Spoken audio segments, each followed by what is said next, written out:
Bharuch એલસીબીની team Ankleshwar વિસ્તારમાં વાહન ચેકિંગમાં હતી દરમિયાન બે ઈસમો નંબર પ્લેટ વગરની બાઇક સાથે આવતા તેઓને રોકી પૂછપરછ કરતા ભરૂચના ચાવજ ગામે રહેતો નિર્મલ રાજુ નિષાદ અને અંકલેશ્વરના સારંગપુર ગામની મીરાનગરમાં રહેતો અંકિત નોખેલાલ નિષાદ હોવાનું જણાવ્યું હતું। એલસીબી પોલીસે બંને પાસે બાઇકના જરૂરી દસ્તાવેજો માંગતા તેઓએ રજૂ કર્યા ન હતા। પોલીસે વધુ તપાસ કરતા બંને પાસેથી 4 નંગ મોબાઈલ પણ મળી આવ્યા હતા।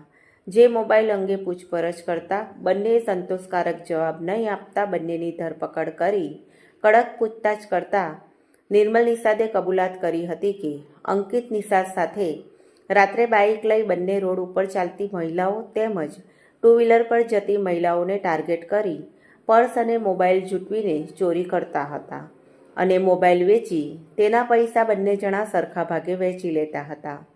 હાલમાં અંકલેશ્વર ભરૂચ રોડ ઉપર ભૂતમામાની ડેરી પાસે બે મહિલાઓનું પર્સ જૂંટવી લીધું હતું, જેમાંથી 2 મોબાઈલ લઈ લીધા હતા તેમજ ભરૂચની સુપર માર્કેટ પાસેથી ટુ વ્હીલર પર જતી મહિલાનું પર્સ જૂંટવી લઈ જેમાંથી 1 મોબાઈલની ચોરી કરી હતી તેમજ 7 મહિના અગાઉ અંકલેશ્વરની પ્રતિન ચોકડી પાસેથી 1 મોબાઈલ જૂંટવી લીધેલ હોવાની કબૂલાત કરી હતી।